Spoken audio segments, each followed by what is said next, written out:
Welcome, ladies and gentlemen, boys and girls, to the Super Bowl edition of the Hollywood Backlot with Lou and you. Thank you so much for joining us here. Lou, how are you doing today? I'm big on tailgating, not so big on football, but that's just me. I like the tailgating myself. I'm only here for the food and the Clydesdales, and yes. Although I see there's a big story about how Carl's Jr. has brought back bikini babes and traditional sex roles to Super Bowl commercials. Some influencer in a bikini sharing a hamburger or something like that. That is actually a pretty big story considering everything going on. I remember when they used to get rid of what is it, the models beside the Formula One racing. Forgot what they called them, but I was like, whoa, okay, well, this is a changing era. Now there were the round girls in boxing, who'd come out and prance and tell you what round it was, as if you didn't know. And they're still there. And of course, just all the cheerleaders in the NFL and all that. But then what was that? Wasn't there a thing, a bikini bowl or something that they used to run where girls in lingerie beating each other up with footballs in the interim? That would be lingerie. Yeah, whatever. Football. But hey, you know what? No Jello shots, no mud pits. My God, how far we've degenerated in our degeneration. Well, talking about my generation. Speaking of generations and speaking of Super Bowls, actually, Super Bowl I, back in 1967, January 15th, was actually held at the LA Coliseum. My old stomping grounds. Oh yes, partly why I chose the LA Coliseum. Peristyle End was that part of the Coliseum back there. But, because it was a track stadium for the Olympics, that photo is a little deceptive because there was actually a lot of space behind the goalpost before you got to those seats. And later on, they put in like bleachers right at the goal line or very close to it because it was too far away for those seats to really see very much. Although, as I told you earlier, when it comes to too far away, I actually attended a baseball game at the Coliseum. When the Dodgers moved to LA, Chavez Ravine wasn't ready. And for the first year, they played at the Coliseum. And that was a big, you talk about the green wall and all these other places where it's a long shot to make a home run. They put home plate more or less where the tunnel is at the opposite end from this picture. And it was big. I remember seeing the Dodgers and the Phillies play there when I was a kid. But those were the days. Those were the days. In fact, it's interesting, Lou, because this interacts with us in multiple ways. It's wild. So what you're seeing on screen right there, Super Bowl I, obviously the Green Bay Packers stomped the Kansas City Chiefs 35-10. But notable people have played for the team that the LA Coliseum used to host, that being the LA Rams. Now, the LA Rams, this is interesting. Do you know who used to play on the LA Rams? A notable Disney executive, in fact. The son-in-law. Right. Mr. Ron Miller. Yes. He was drafted in the third round by the LA Rams and had his debut at the Coliseum, where Walt Disney was actually in attendance. Very interesting. In order to see his son-in-law through to his first game. And I believe Ron Miller got knocked out or something. He had a pretty severe injury and had to be carted off. After the game, Walt Disney took him aside and said, "Look, you are going to get yourself killed out there. You're gonna die. So why don't you go ahead and work for me and my boys?" So that's when he took up the offer by Walt Disney. Boy, talk about a great result of an athletic career. Yes. People always, because I'm a relatively large-sized person, and people always asked if I played football, and I said, no, I'm allergic to injury.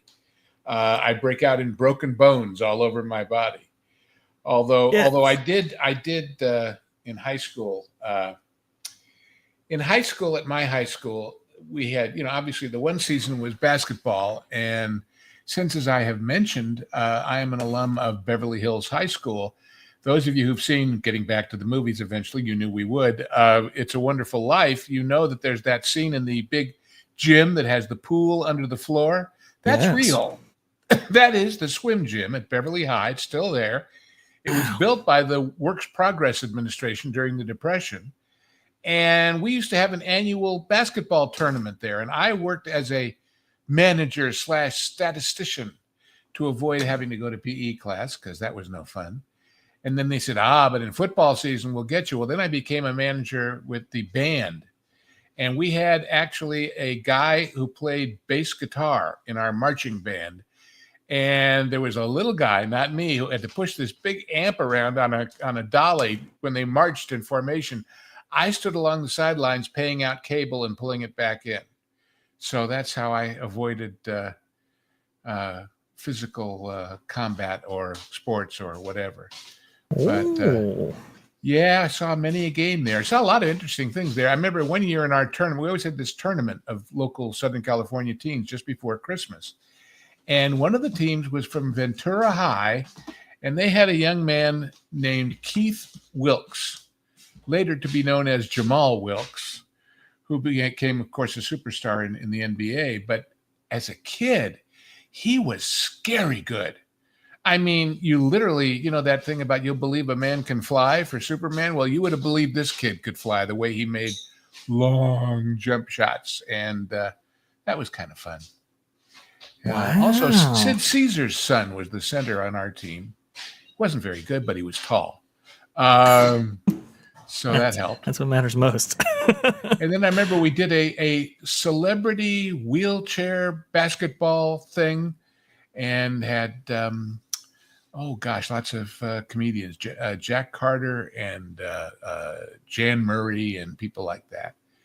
But that stadium exists. You can go there today. So, which is super cool. I always kind of thought that was a set back in the day. No. But when you said, "Hey, this is Beverly Hills High," I was like, "Really?" I had no idea. Super cool. I love the Hollywood history around there. Also, too, there's Ron Miller, very young Ron Miller, getting married to, Walt Disney's only biological daughter. I can't think of her name right now. Diane, is it? Diane Disney Miller. Yes, Diane Disney Miller. And very, very cool. Awesome stuff. Her name was Diane, and she lived in the. Oh, never mind. Ron got a raw deal back in the day. So when the whole executive shift happened, that eventually brought in Michael Eisner. Yeah. Well, he was kind of blamed for somebody's mentioning Dexter's Lure Lab mentioned yes, Beverly High still does have a working oil well. And my folks used to get a little check about twice a year for the royalties because they were slant drilling under all that part of Beverly Hills. People thought it was pretty funny, Beverly High and all that. I remember one time we were in the CIF playoffs and we went up to, trying to think if it was Santa Maria High School. And again, I was a manager, so I rode along. And we got there, and they had all these signs, the opposing team, that said, "Romp the Richies," and "You better pray, Ellie Mae," because it was Beverly High. We won by 3 touchdowns. And when we ran off the field, we yelled, "Rich kids rule." It's silly, but it was fun. There it is. Yep. The swim gym, as we used to call it. And I used to sit in that press box right there where it says BHHS and keep track of the stats. Those were the days. And when you went in that tunnel underneath, it went under the dividing road between to the gym building, which had 2 more basketball courts upstairs and the boys and girls locker rooms downstairs. So it was quite a complex. And then on the other side of that was the football field. So right, you can kind of see a little bit of that here. There you go. See, the curved roof is the swim gym. This is the bigger gym with as I said, the basketball courts above and the gyms below. And then if you were to zoom out rather than in, that dirt you see at the bottom there, that's where the oil well is. Gotcha. Yeah, right here. Yeah. Man, and then y'all used to get a check. My parents got a little check. We lived about 6 blocks to the right here. Anyway, those were the days. Wow. Those were the days.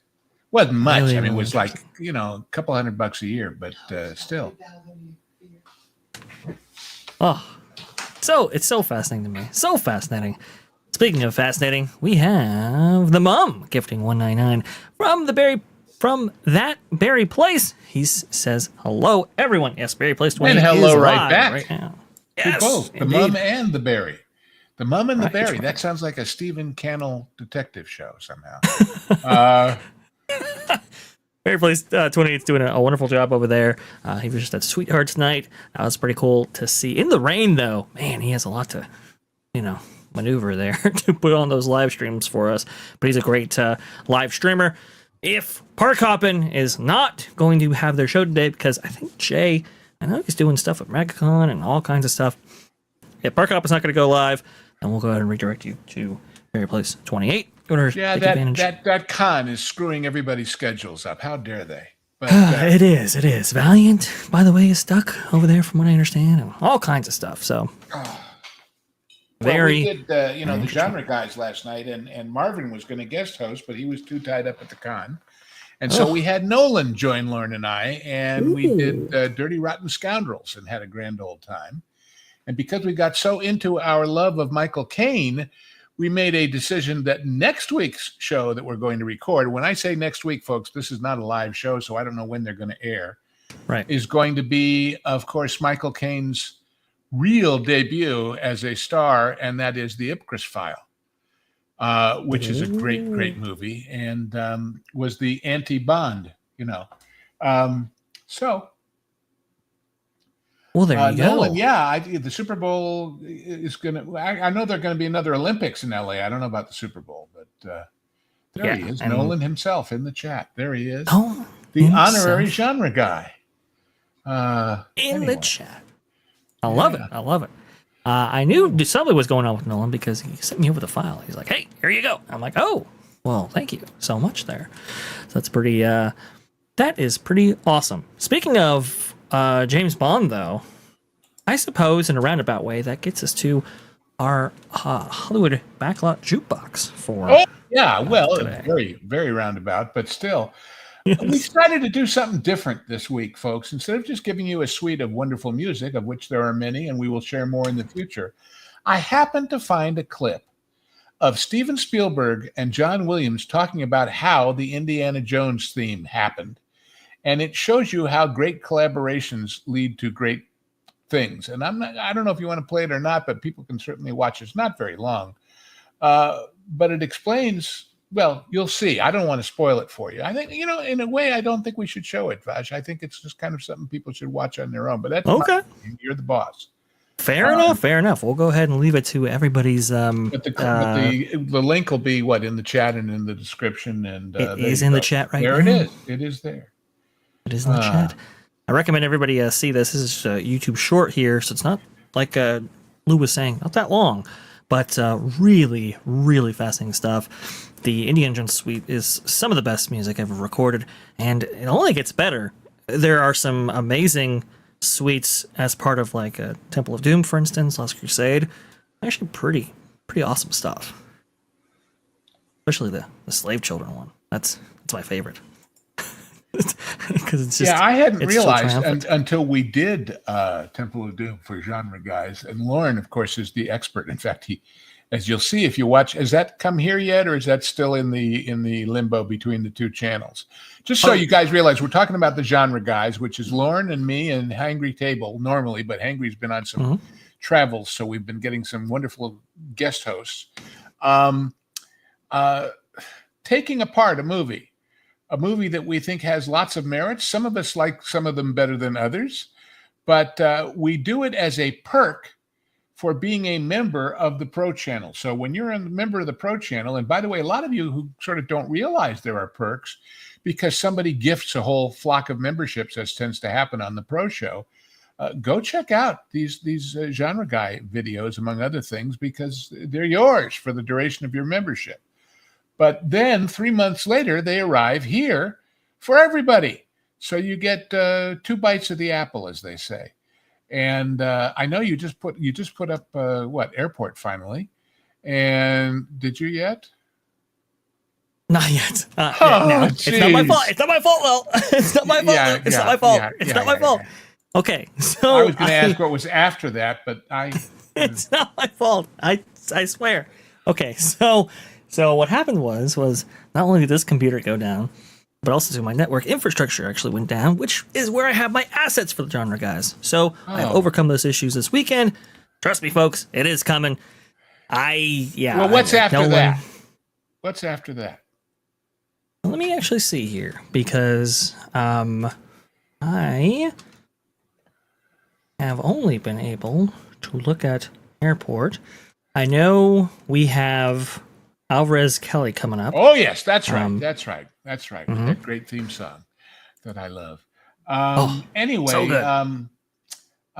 We'll get it to you. But either way, we did, like I say, Dirty Rotten Scoundrels last night.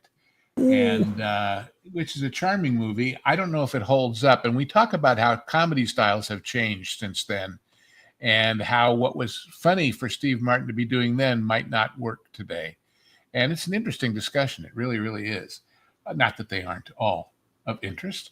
And then, like I say, we decided, because we all love Michael Caine so much. And interestingly, Lauren told us that Dirty Rotten Scoundrels was the first time he ever saw Michael Caine on screen. Really? Which I thought was fascinating. And so anyway, we decided to go back to the roots, because for those who don't know, Michael Caine's first movie was Zulu, in which he played this very upper crust, blonde, handsome British Army officer. He is actually, of course, a Cockney through and through, and his real name is Maurice Micklewhite, Whyte. And then he did Alfie, but it was still in the editing stages when he went on to Ipcris. And Ipcris, there's a recent TV series I do not recommend, remake of it, but the original is pretty fascinating because it was made to be the anti-Bond by one of the Bond producers, by Harry Saltzman. And Ken Adam, who designed all those great sets for the Bond movies, also was the art director of it, but using existing buildings and just dressing them in ways that made them look interesting. And there's a couple of good documentaries. Anyway, Ipcris Files is next. And then after that, I don't know. We'll see. We got a whole list. So, but enough about the genre guys, and enough about... Wait, hang on. Before we leave, let me go ahead and tell you what's next on the agenda here for T3PO, or That Pod Place. We have Superman coming up after Alvarez Kelly. We have Chinatown. Very apropos, especially right now. We have Spaceballs after that. And then Starman. Let's see, Manhunter. And Robin Hood. The Adventures of Robin Hood. The original future champion. Absolutely. Well, and then we just did, as far as swashbucklers are concerned, we just did Doug Fairbanks as Sinbad on the originals. So anyway, as you can see, there's a world of great movies out there, if not at your local Cineplex these days, at least in your distribution channels elsewhere. And we encourage you to go enjoy them. Anyhow. So that's our jukebox, and that's our what's going on. So what's going on now, Vash? I hear you have questions. I do have questions. I do. Well, let me go ahead and bring those up right now. Let's see here. So I think people were inspired by our coverage on T3PO and That Park Place of Darkmoor, which is going to be in... which is the Dark Universe section of Epic Universe. You can see some fantastic photos of this right now. You can actually see people on the site at Epic Universe, which is pretty cool. But a lot of people were fascinated about the streetmosphere or atmosphere acts that will be actually playing within Darkmoor, which is pretty cool. You can actually see right here, there's going to be... And what this is all leading up to, folks, is that very, very strong rumors from various sources say that they're going to hand over the park to operations sometime in the next week or two. Yes. which Which is so means cool. that most of the construction, at least the exterior construction, is done. And the thing that occurred to me watching these, Vash, Mhm. we see all these amazing pictures and movies from BioReconstruct, and it's all the exteriors. We have no idea what's going on inside those huge show Oh, buildings, yes. which has got to be pretty far along too, if operations is going to be involved in operating all of that. And you Oh, know better yes. than I. Explain what it means when it gets handed off from at Disney Imagineering, at Universal, whatever they call it, to operations. Big deal. It's a big deal. There's a whole ceremony involved usually for that kind of event because it's a big milestone in the attractions or, in this case, a theme park's lifespan that operations will have taken over. And that way it can be running, for pretty much all the operating day going forward. So Yeah, that's a I've big, heard big that moment the right there. operations is going to be there in the daytime and construction is going to go on at night. Right. But that was just one source, and I have no idea. It's strictly rumor time. The other interesting thing that they've done, they've actually opened, I imagine for free, the Starbucks to take care of the employees working within the park now. So you That's can right. go to, if you're working there, you can go to Starbucks and get your half calf, decaf, latte, what have you. So that's the first venue to actually open at the park, really. There it is. Yes, You Starbucks. can see right there the crew. They're all kind of getting into that spirit right there.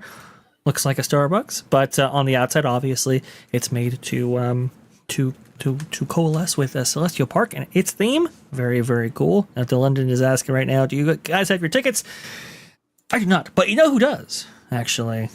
Nolan Thunder has his tickets for opening day, and that's going to be really, really cool to see Nolan's coverage on that. I know I asked him, I'm like, hey, give me B-roll. He's like, you got it. So we'll have a lot of coverage and a lot of footage to show you all the things going on in Epic Universe. But one of the things that I wanted to go ahead and bring up with this Darkmoor story was, and we have a lot of first-time viewers to the show now that we've kind of grown. Deborah was actually asking regarding Dark Universe at Epic Universe, does Lou have any stories relating to actors portraying the classic Universal monsters? Well, there are oodles of them, and I put in your backstage area, Vash, a photo of, if you really want to learn about the Universal monster movies, you'll learn more than you ever wanted to. I bought this book, I read it partway through, and finally got kind of worn out by it because it goes into such detail. But you see it over there? Here it is. I got it right there. There. And this takes every single one of the monster movies, explains how it happened, explains how it got cast, explains the production and how it led to others. And these movies kind of, in a way, saved Universal because they were having some rough times. And these movies were so popular and most importantly, so cheap to make that they really revived the whole studio. So it's clearly important that they be memorialized at Epic, to me anyway, and in the history.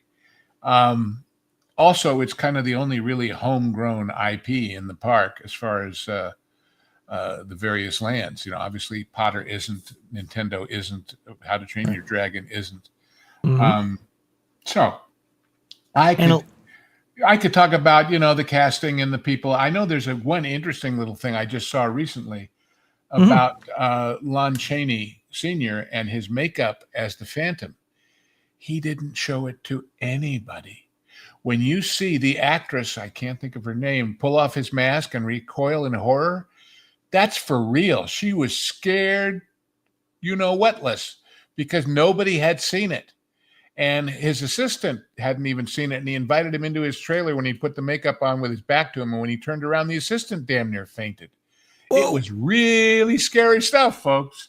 And they talk about how he did it with fish skin and all kinds of other strange appliances and gluing his ears back and one thing or another. But anyway, you have to remember that these monsters were not just really scary. They were not figures of satire and fun as they have become over the years.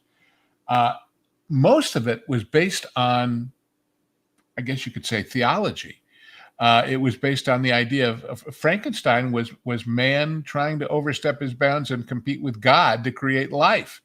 That's what made it horrible to people of faith and horrific. The idea of the undead and Dracula. The real Dracul was a Transylvanian prince who was famous for fighting off the Turkish Islamic invaders of the Balkans. They tell a story about him getting a bunch of these guys and chaining them by their necessaries to the rafters in a barn, handing them each a dull, rusty knife and setting the barn on fire. Ooh. That's what the real Dracul did. And he was known as Vlad the Impaler because he used to literally, stick these people up on stakes where the sun don't shine. So the reality is more horrific, perhaps, than the portrayal. But you have to understand these things in the context of their times, I think. And by the way, I did see a clip recently that mentioned that we've seen these brief clips of the animatronics inside that monster ride, the Frankenstein, what is it called? The Frankenstein experiment, the Frankenstein, anyway, the big ride at the Dark Universe section, and how fluid and amazing these animatronics are. But they said they used motion capture actors to do the poses and gestures so that they would be that much more fluid and that much more realistic. And I think that's interesting. Which is absolutely incredible. Let's see if I can get, here we go. Ooh, I like this video. Let me go ahead and put it on screen for you to give you an idea of what we're actually talking about here. This is, not that. Not that one. Not that one. It is this one right here. This is really cool. So you can actually see the, inspiration for these monsters and those monsters working themselves. Yes, Lou is exactly correct. Apparently, they did use motion capture in order to program these audio animatronics. Which actually, there's that what is it? There's that clip of I think it's from Wonderful World of Color. I think it's 1964-65 World Special, right? The New York World's Fair special for Disney. And they show a guy that, programming Carousel Progress. I think it's kind of in like a rudimentary motion capture shoot at the time. Yeah. He's interacted with Walt and stuff like that. So it's for people who don't understand what we mean when we say motion capture, we're talking about people in colored jumpsuits with little red tennis balls stuck all over themselves. Okay. Yes. That you've seen in various things. Mm-hmm. But although for the facial expressions, it's more than that, of course. Yeah, of course. In other words, it's one thing to build these amazing robots, these animatronics, so that they can portray these facial expressions and these movements and the speed and fluidity of it. It's another thing to know what to have them portray. Correct. Of course, the shot above is the real person imitating, being the original monster, Boris Karloff there, and Riku Browning for the Creature from the Black Lagoon, and Lon Chaney Jr. as the werewolf. And of course, Bela Lugosi, who, as I think I've told the story about Bela Lugosi, he lived in my neighborhood when I was a small child. Yeah, there you go. And that was for Carousel or for Lincoln or that's Carousel.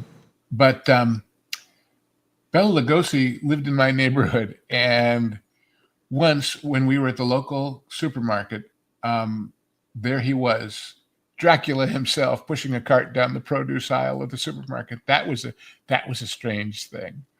And as a little kid, I probably had never seen it, but I knew who he was because his image was everywhere.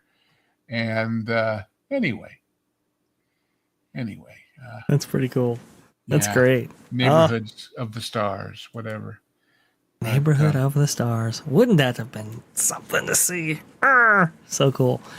That's some great stuff right there. Let's see here. But Deborah, hopefully that answered your question right there. Lou's got stories for days on all of this, but that book recommendation, I'm going to have to actually get that book myself. I am fascinated. Like I say, it will wear you out with the level of detail it goes to, as it wore me out. But still, it's fun if you want to look up a particular movie. And it also does a good job of explaining how the various sequels and spin-offs happened from one movie to the next, and how they said, well, we've got that. What if we put that with this? And then we did this. And, it's, Then they had some, mashups between the characters, but two, they had them, what is it? Mash up with like things outside of their genre. So, who were notably Abbott and Costello. Right. Abbott and Costello, which is super, super funny. But they went on, that whole Monsters franchise for Universal went on for a while. Yeah. It was and very, then very of course in it would have been probably the 60s, the models, the plastic assembly models you could build of Frankenstein and Dracula and Wolfman and what was it, Aurora, or I forget which brand made those models. But anyway, there were, and the fact that kids making those models had never seen these movies in theaters, but only on late night TV, if they'd seen them at all, but they still thought they were cool. And some people say that the cafe that they had at Universal with the monsters was kind of the trial to see if people would really still love these things, that made them convinced to do Dark Universe as one of the lands at Epic. It's kind of a big risk, because when you think about it logically, it's like, okay, well, the Universal monsters haven't necessarily been relevant in pop culture for 60 plus years or something like that. We're going to be dedicating something like $1 billion to create a land all about the monsters. Doesn't really necessarily make sense. So I can definitely see that testing process taking place. But for me, as a kid, going to Universal Studios Hollywood and seeing how this stuff was done, and well, yeah, that's another monsters. point. At Universal Hollywood, not only, of course, did you have the Psycho House in the background, although later in the tour they did a whole thing with the motel and the guy stuffing a body in a trunk, but also you had the makeup show where they took people out of the audience and made them into Frankenstein and the Bride of Frankenstein and what have you. Mm-hmm. So it was always a fixture of the tour plaza there, going back to the very early days. Absolutely, it was one of my favorites. Yeah, one of my favorites part of the tour. There I was love that. The monsters. There was what they called the Animal Actors stage, and then there was the what was the other one? The stunt show, of course. The Wild West stunt show. But which I understand the Animal Actors stage and that old makeup thing are gone, and they are where the terminal is for the new roller coaster that they're building. Yes, yeah. So the Enjoying Stadium there, or amphitheater, and the Animal Actors stunt show, those are both gone, making their way for the Fast and Furious coaster, which, by the way, looks amazing. They finished the wrap around the escalator, I understand, of the track. They sure did. Let me see if I can get a picture of that for you. But it's super cool. It is awesome. I love it. It looks really, really great. Has some big retaining walls going in there as well. Well, and also sound walls, because yes, the people who live around Universal are like the people who move in under the flight path to LAX and then complain about the jet noise. But they do, and Universal has all these sound sensors all over the property. I don't know if you knew this, to monitor the sound of things like pyrotechnics and stunt shows and what have you, so that if the locals complain, they can tell them, no, it was only so many decibels. You were wrong. And as I've told the story before, when I was doing shows there, we had so many frequencies working that people who live on the hill above the studio were having their garage doors open and close on their own, because they were being triggered by between the trams and the walkie-talkies being used on stages and one thing or another. They called in the FCC and they found there were something like 158 discrete frequencies being used. And so they had to do something about that. But then, of course, where the Harry Potter stuff is now, of course, was what they called the Universal Amphitheater, which, when it began, was a completely open to the valley stage with seats around it. When they started, it was Jesus Christ Superstar. And in the daytime, they'd roll out the Jesus Christ set and roll in the Western set for the stunt show on rails, and then they'd swap them back again in the evening for the show. And eventually they built sound walls, and eventually they built the whole damn amphitheater, and then they tore it all down to build Hogwarts. So there you go. Yeah, the Gibson Amphitheater a very popular location. A lot of people were very distraught that it was actually going away, but I knew it was going for bigger and better things. Here we go.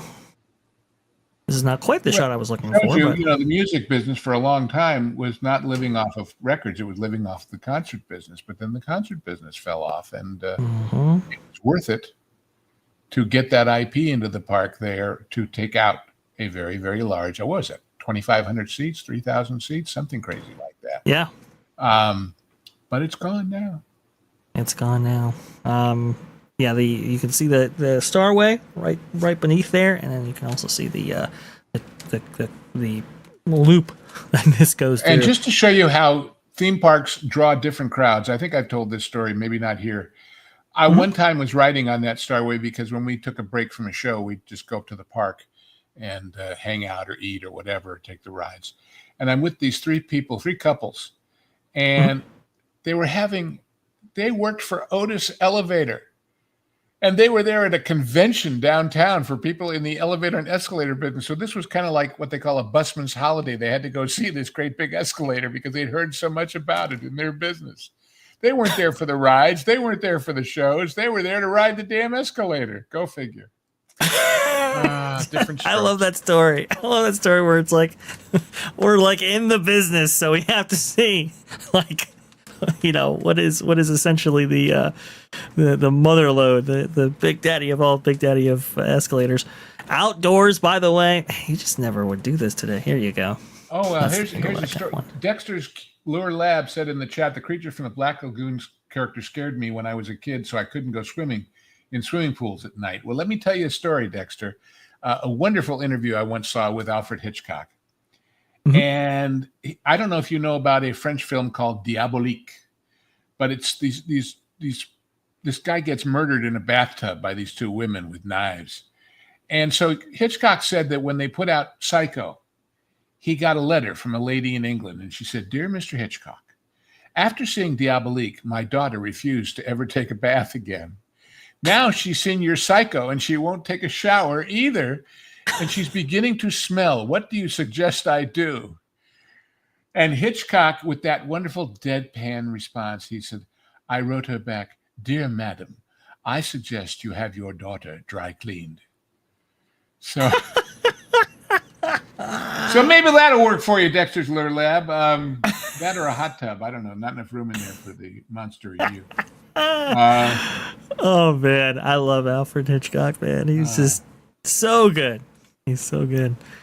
Fantastic stuff. But it's all coming, folks. It's all coming to a theme park near you, whether you're on the West Coast or the East Coast.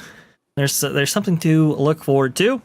And hopefully, I've heard rumors that Darkmoor might be coming in some way or fashion to Hollywood.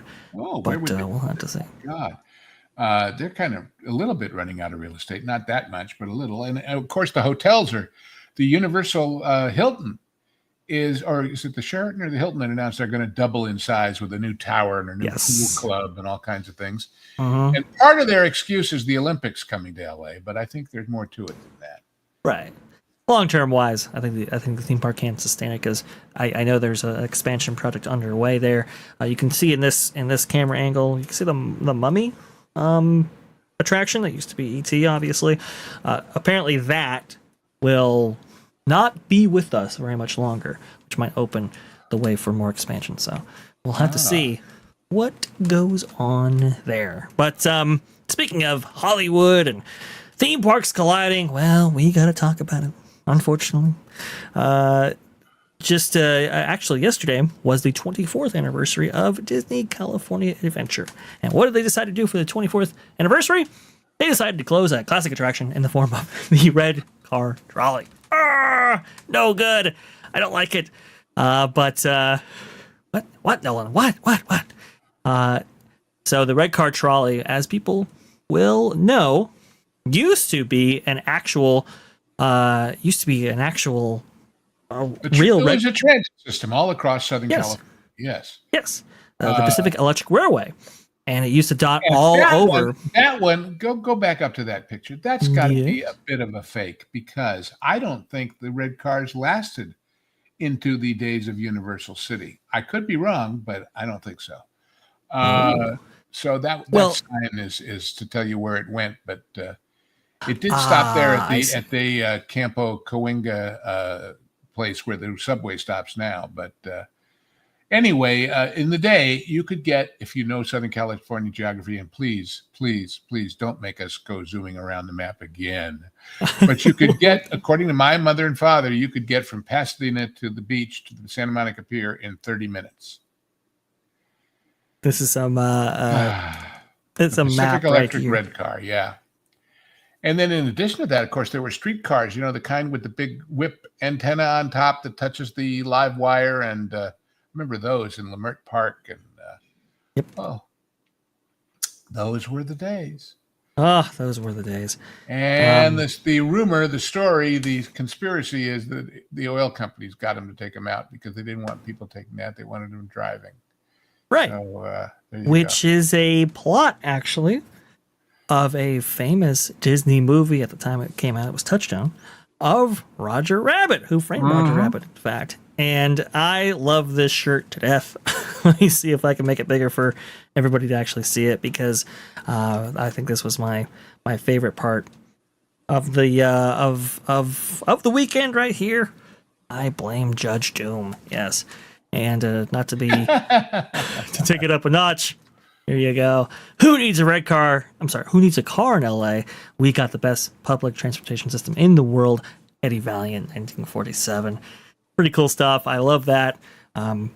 It's a shame because just like Roger Rabbit, actually, they are getting rid of the red car for progress. We'll have to see what progress actually emanates from what the Imagineers are doing. Oh, it gives me pause, but a lot of people were out there wanting to see this thing off. Apparently, the line to get on the red car was more than like 2 hours in some cases, because it's a low-capacity attraction, as one could probably surmise. I don't think they did the stops like they usually do, and you can actually there see... were some signs I saw showing for the last week or two at certain stops saying we don't stop here anymore, just at the two ends, but... which I guess made it faster to handle more people, but still. Right. You could see people lining up through the queue of what was the Hyperion Theater right there. Say what was, because it hasn't opened since Rogers the Musical. Yeah, the theater's there, but nothing's going on inside. So right.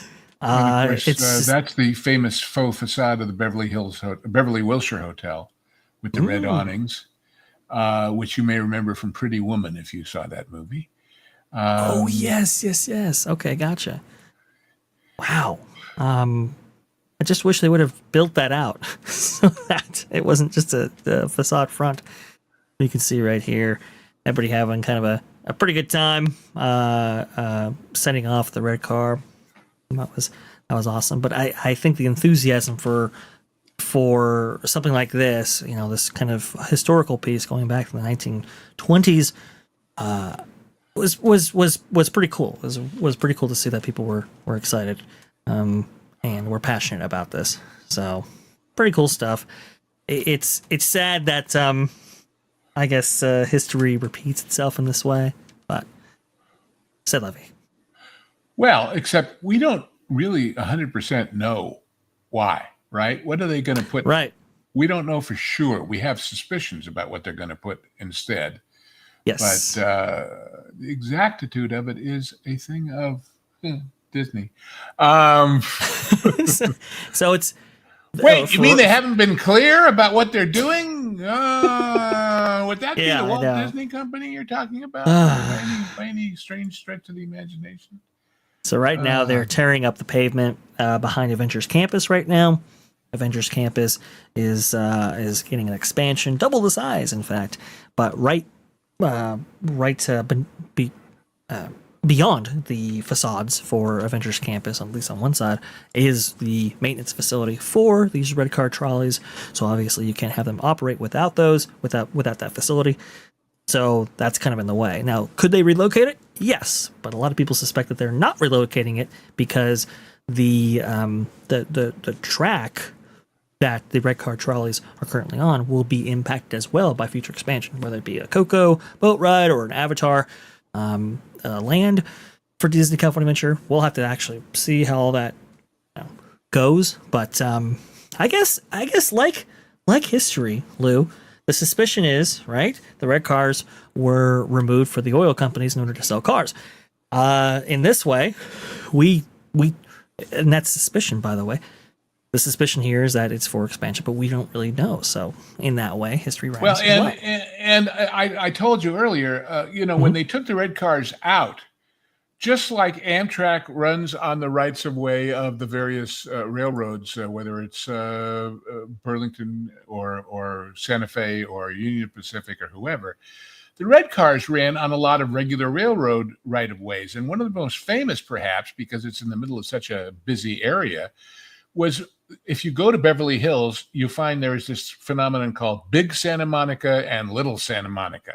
Santa Monica Boulevard was literally split into two for the red car right-of-way to go between the two and stop at various places on its way to Century City and Santa Monica and whatever. Well, when they pulled the red car, they had a problem, which was that Santa Fe, which owned that right-of-way, did not want to lose the rights to that right-of-way. And under the rules, if you didn't use it, you lost it, or at least you lost the right to fight eminent domain for the city to take it away. So when I was a youngster growing up in that neighborhood, about once a month, a switch engine and a caboose, that's all, would come rolling down the tracks all the way to the beach and then turn around and come back. And that was just to maintain their right of holding on to that right of way. And when they finally gave it up, the city of Beverly Hills built double-decker parking structures in there. But anyway, they paid paradise and put up a parking lot. Yes, they did. Why does this happen? Why? It's super sad. And I will say, just seeing these photos evokes another time and place, right? Just having that red car trolley there. Of course, that's not the red car. That's the street cars that were in another part of town. But still, it's not red, as you can tell. There's the first clue. But anyway, true. Pacific Electric had various variations. And anyway. But just... even seeing them in a modern context, it really does take you back to a time and place that, history has forgotten. So the inclusion of the red cars into something like Buena Vista Street or even Hollywoodland at Disney California Adventure was really, really cool to kind of... And for those of you who live in other parts of the country where you've got transit systems and saying, what's the big deal about a streetcar? The big deal is the distance they covered. Yes. You have to remember that the city of Los Angeles is 240 some odd square miles. The county is 450. And this thing went everywhere in all of that. It's not like the New York City subways or the L in Chicago. It covered distances. I used to joke. I always said people would come out from the East Coast and want me to be their host, which I was happy to do, friends of mine. And they'd say, well, what's a good place to dinner? And I'd say, well, how about, I know this great place down in Laguna Beach. And they'd say, where's that? And I said, about 45 minutes down the freeway in those days. And they looked at me and they said, are you crazy? Each way? Just for dinner? Are you mad? But these are people who were born, grew up, went to school, lived, worked, and died in 20 blocks in Philadelphia or Boston or New York or Chicago or wherever. That wasn't the Southern California experience. We covered huge amounts of territory as an afterthought. When the local newscaster, Jerry Dunphy, who was famous for opening from the beaches to the mountains to the sea to the deserts, welcome Southern California to the news. That was it. It was a huge, huge expanse of territory that we just took for granted. And part of the reason for that was that this transit system covered such enormous ground so quickly, efficiently, and smoothly. So it is different from streetcars in other parts of the country or subways or whatever. But it was gone, and now it's gone from its simulacrum is gone too. Oh, why? It's terrible. I hate it. I hate it, but that just, I don't know. And after so much cost and investment to actually install these red cars into One of Us Street in Disney California Adventure. They just, I think like 5 years ago, installed a wireless charging unit beneath this red car where it sits at the station right there, so that there could be additional charge there.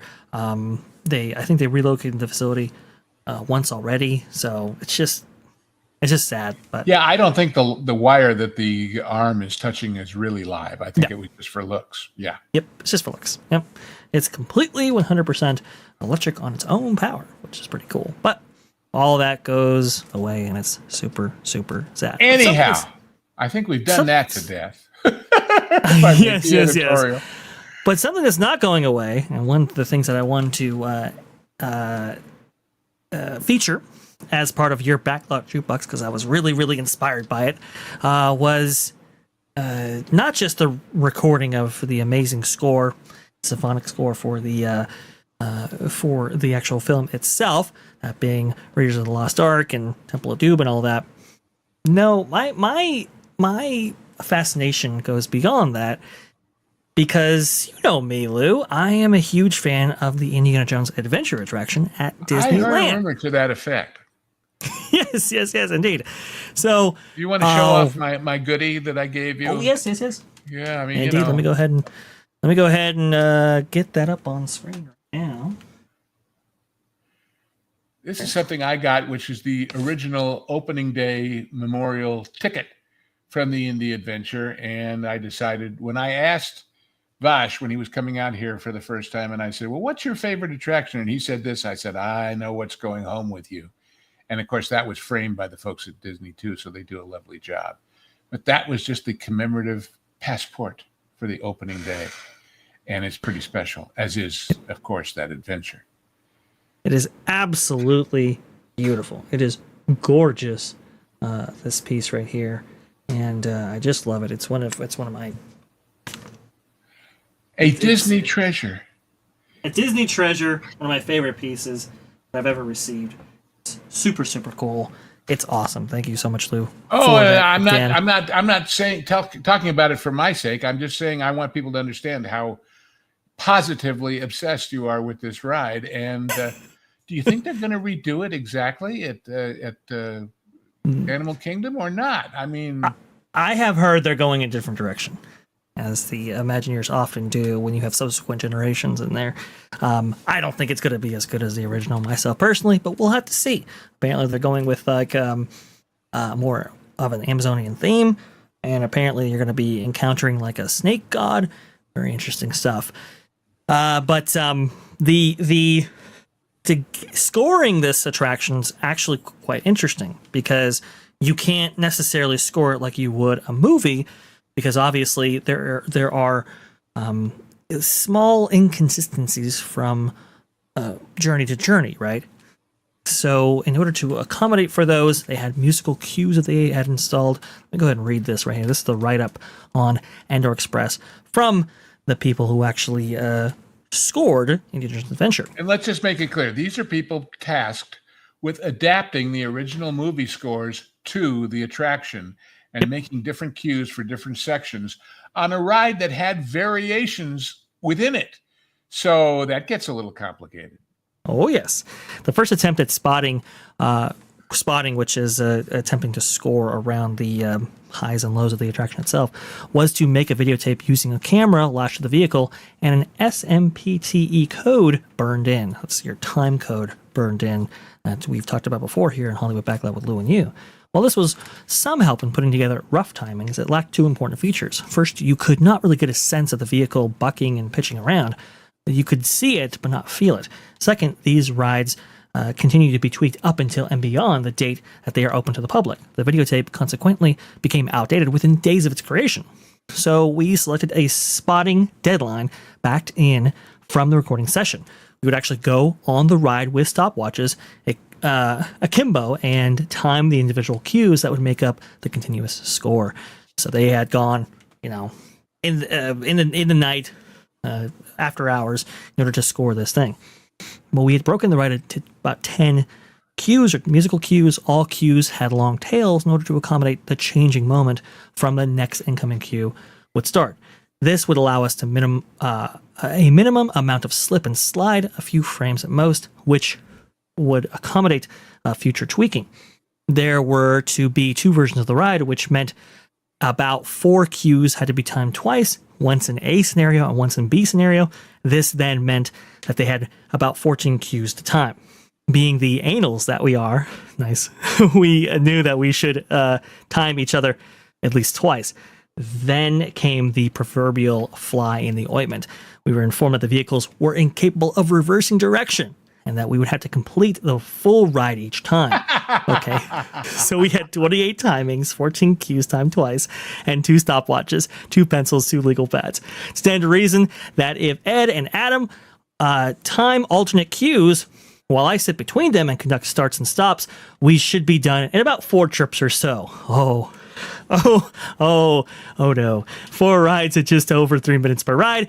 Dare I utter the words that fill composers' hearts with overwhelming fear? Sure, how long could this take?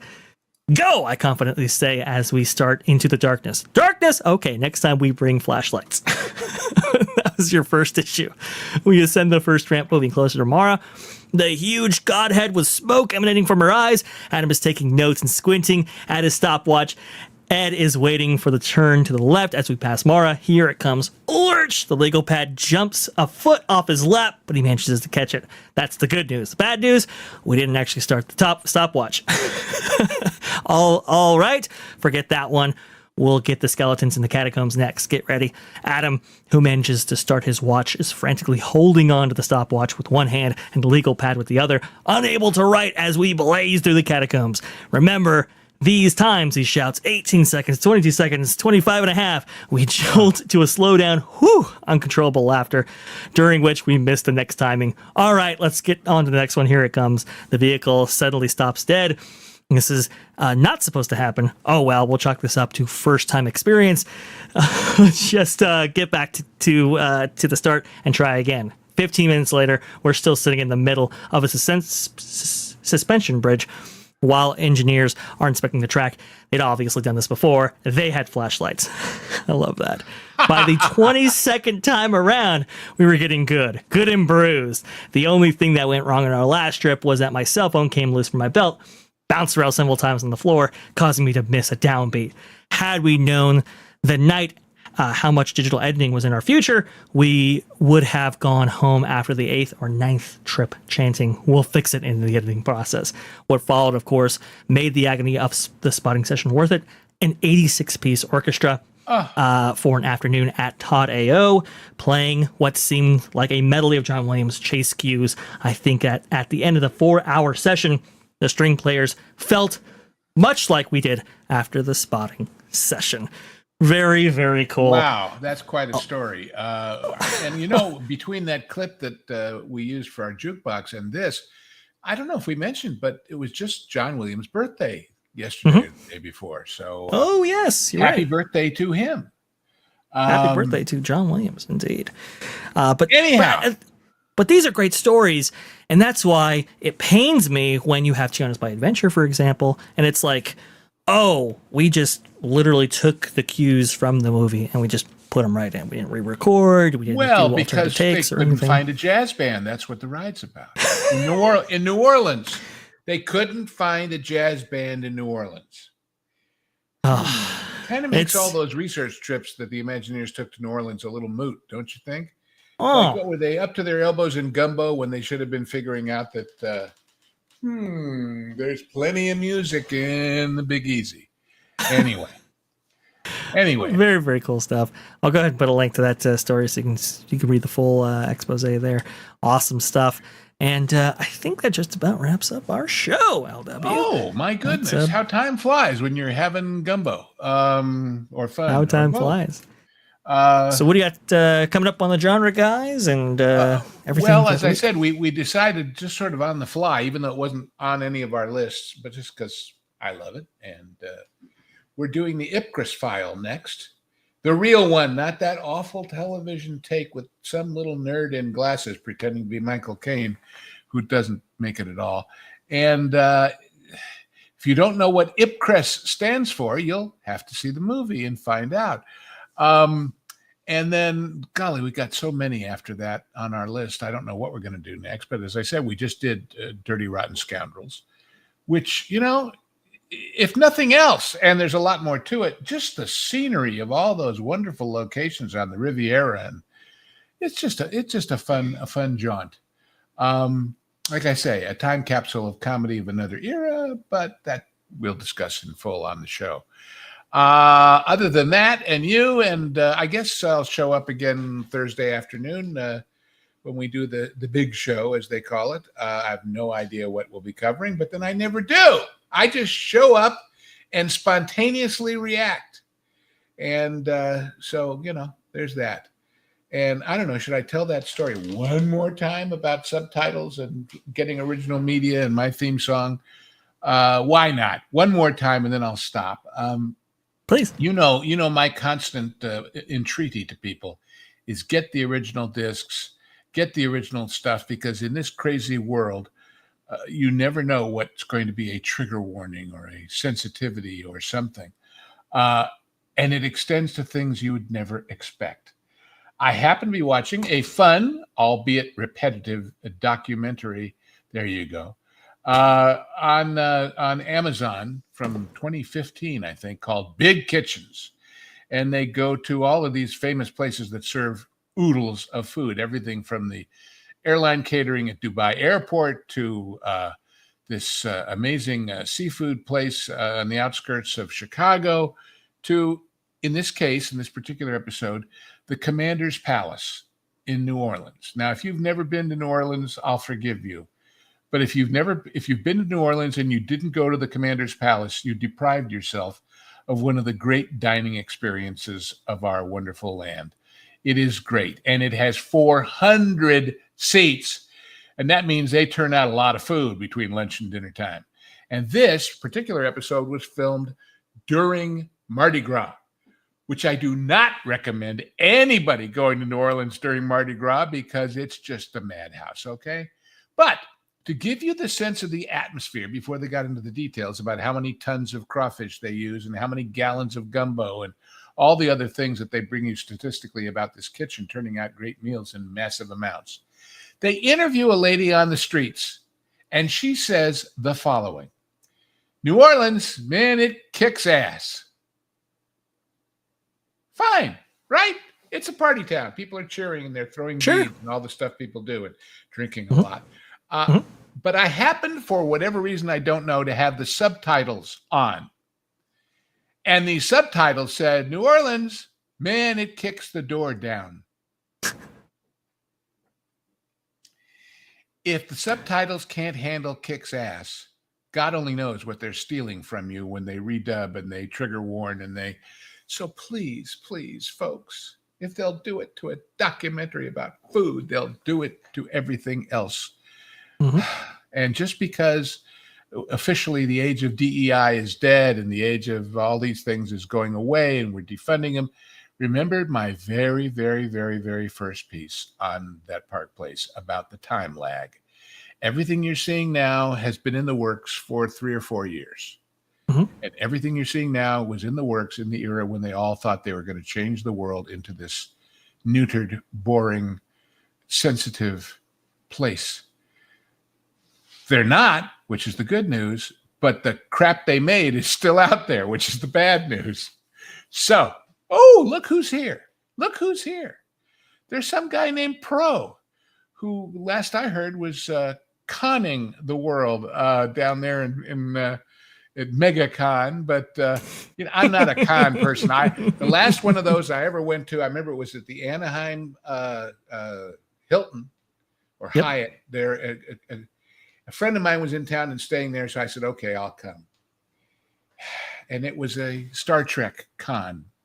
And all it proved is that there are bodies in this world, my own included, that were not made to wear either spandex or velour. Sorry.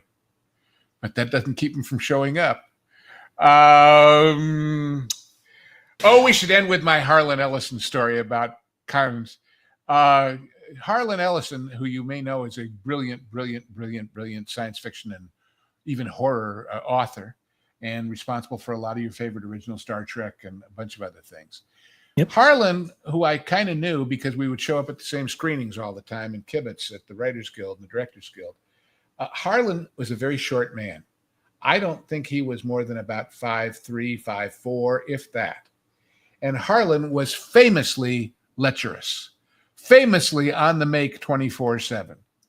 And the story, which I've had verified as true, is that he went to one of these cons, and there was this girl dressed as a warrior princess in about 2 bits of rabbit fur, and she was about 6'2", with a big spear and built like the proverbial warrior princess. And he supposedly sidled up to her with his best lecherous style and said, quote, "Hey, baby, what would you say to a little," insert the F word. And she looked down at him for her towering heights and said, "Goodbye, little F word," and walked away. My goodness gracious. So, in the spirit of always leaving you laughing with a backstage story, I guess that's all I got to say today. What do you say, Vash? Take it. That just about wraps us up there. I will say, to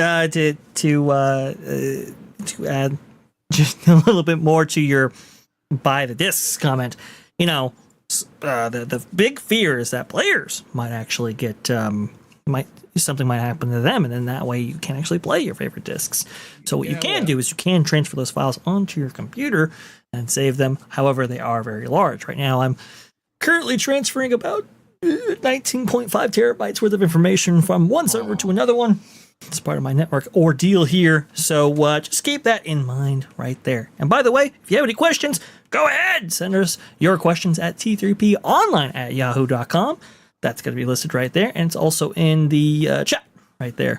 If you haven't, if you want the... And remember, although it seems we wander all over the known universe, and we do, the primary purpose of this show is to tell you how Hollywood really works, as opposed to how you've been propagandized, lied to, or otherwise deceived into thinking it works. Correct. And I'm happy to answer any question on those subjects. I will not reveal personal confidences or personalities that I've worked with and that sort of thing, except in as obscure a way as I can. And that's not, I'm kind of old enough to be beyond protecting. But it's just that there's certain things that I cannot say as the real me, and that's why I am the ghost.